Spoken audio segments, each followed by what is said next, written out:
Okay, so are aliens real? Pakinggan natin si Barack Obama. Aliens real?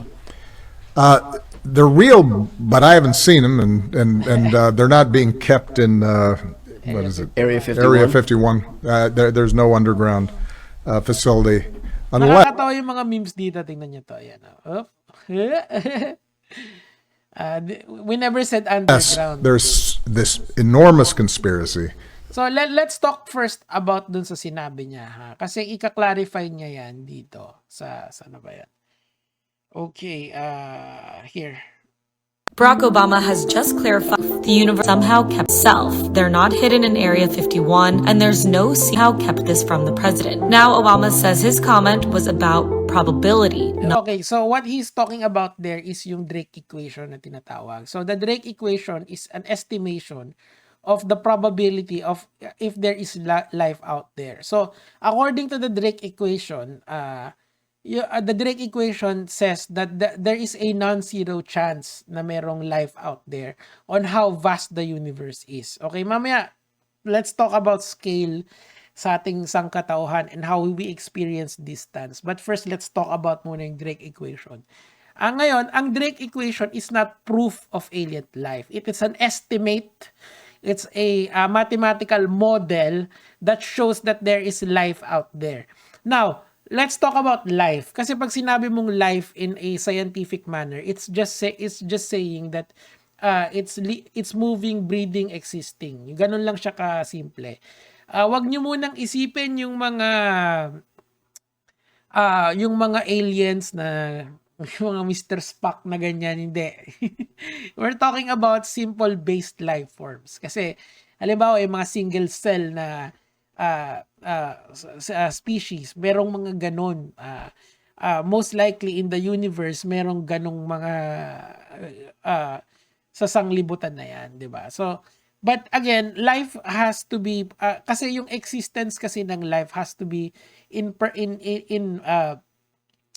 at least very perfect yung scenario niya. Nandun ka dapat sa Goldilocks zone na tinatawag.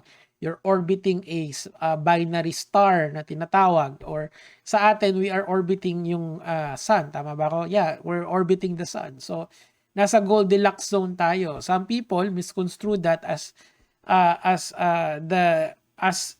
the reason why creation exists. But if you look at how vast the universe is, yung ganong klaseng star system, nangyayari, recurring yan sa bawat sulok ng universe natin. Now, before we go to dun sa explanation na yun, let's first imagine yung scale na tinatawag. Kung ano yung pang-araw-araw nating kung pang-araw-araw nating nararamdaman sa distance and how true distance is when we are talking about universal level of distance. Halimbawa, kunyari, ikaw na nanonood sa akin, tatanungin kita, gaano kalayo sa iyo yung Cubao?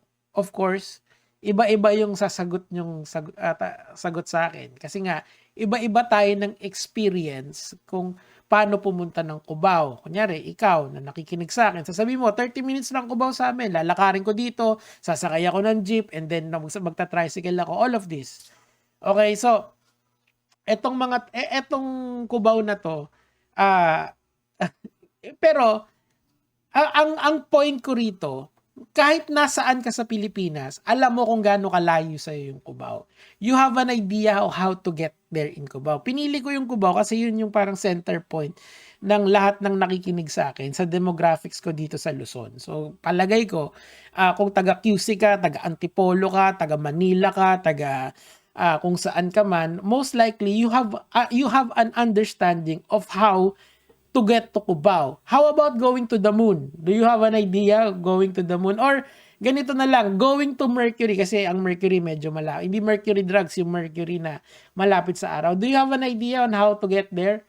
If you move at the speed of light, you will be in Mercury in 10 minutes, okay? Or at least, I don't know, 20 minutes yata. Parang gano'n kasi malapit sa sun yun eh.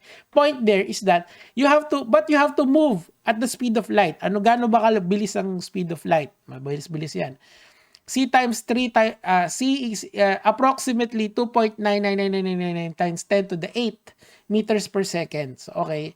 So, The fastest moving car, the fastest moving vehicle dito is not even 1% of the speed of light. So, tataabutin ka ng siyam-siyam bago ka pumunta doon. 'Di ba? So, ang sinasabi ko lang, these are great distances that we don't have the scale to fathom or scale to understand. Kaya, pag sinabi, kaya tayo, napaka-provincial nung understanding ng usual natin, ng understanding natin of how useless we are in the universe. Tayo sa katawan, we're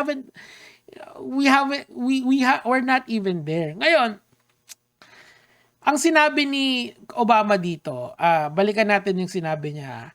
Yung statistical na yan, ang tinutukoy niya lang dyan is yung Drake equation. But of course, he understand the real scale of the universe. Pero ito yung magandang sinabi niya dito. But the distance between solar systems are so great that the chances we've been visited by aliens is low. Pero not zero, it's low, okay? There could be a chance na dumaan sila dito. On what reason, we don't know. And I saw no evidence during my presidency that the extraterrestrial have made contacts with really. So, do you believe him na wala talagang hindi tayo naniniwala doon? Ako kasi, the way I wanna look at this is that ano ba yung point kung bakit tayo bibisitahin ng mga aliens? What is, kunyari, if you can already fold or you can manipulate space-time kasi yun yung kailangan mo for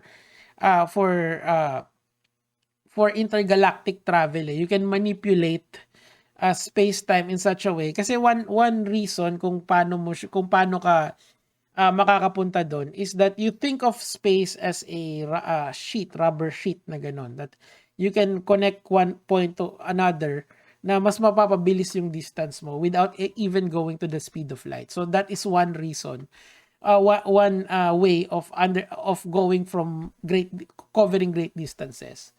So if a civilization already can do that, why would they visit a primitive world like this? It doesn't make sense. Ngayon, alam mo yun, we're not even the masters of our world. What do I mean by that? We can control the weather, di ba? Pag umuulan. Wala tayong magagawa doon. We can control.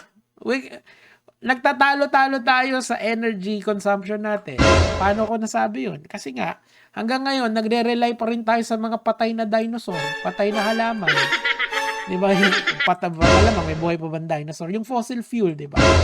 So, hindi pa tayo efficient sa paggamit natin ng energy. So, we are very primitive in a grander scale of things. That's why, kung ako sa inyo, please, focus on science. Kita mo, anong pinag-uusapan natin bago to? Chismis and pagtatalo sa religion. It's so hard to, kunyari, yung mga creation, yung sobrang daming creationist dito na laging ang ending nila kasi they fall back into God when in fact everything can be explained now kunyari through the evolution of the universe. Pwede na mas magandang paradigm yun kasi bakit? Kasi there are already tests that you can do to see na talagang we were not created in someone's image, we just evolved through time. Yun pa isa, yung time, Diyos ko Lord, kasi tayo kasi we have an understanding of a primitive understanding of time, 'di ba? Anong oras ka uuwi, ilang oras ka natulog, ilang oras ka gaano katagal yung shift mo. Etong mga ganito, that is what we experience as humans as time. But in the grander scale of things kasi, yung 100 years, 200 years, 67 years, 75 years, napakaliit lang yan. Napakaliit lang yan and hindi siya talaga nagmamatter in the grander scale of things. Meaning to say, halimbawa, yung gaano katagal na tong Earth natin, we've learned that it's billions of years old na. Hindi siya basta hundreds of thousands of years. Billions of years. Doon sa billions of years na yun, marami nang pwedeng mangyari doon. Imagine niyo ganito yung evolution na lang ng internet, okay? Kasi para at least gets nyo yung experience nito, ha. Kunyari, batang 80s ka, 'di ba? So, batang 80s ka. So, ngayon nasa 50 ganyan ka na. So, na-experience mo yung panahon na walang internet, 'di ba? As in yung dial-up, tas na-experience mo yung dial-up din. Na-experience mo din yung medyo bumilis, nagkaroon ng fiber, okay, 'di ba? Tapos yung disk, okay. Ang dami mo nang na-experience na speed ng internet. So anong ibig sabihin nun? Nakita mo yung evolution ng internet through time.